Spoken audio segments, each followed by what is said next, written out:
আচ্ছা বলুন তো, 24 আর 71-এর দুইটা সময়ের ভূমিকা দুই রকম।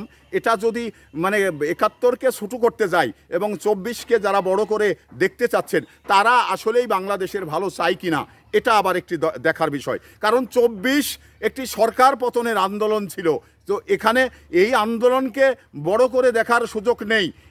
আর 71-এর যে আন্দোলন ছিল সেটা একটি রাষ্ট্রের কাছ থেকে আমাদের মানচিত্র কেড়ে নেওয়ার আন্দোলন ছিল, আমাদের মানে স্বাধীনতা সার্বভৌমত্বের মানে অস্তিত্বের লড়াই ছিল। তো সেই জায়গায় আমরা 24 আর মানে 71-কে যখন একাকার করতে যাব তাহলে চরম 71-কে অপমাননা করা হবে।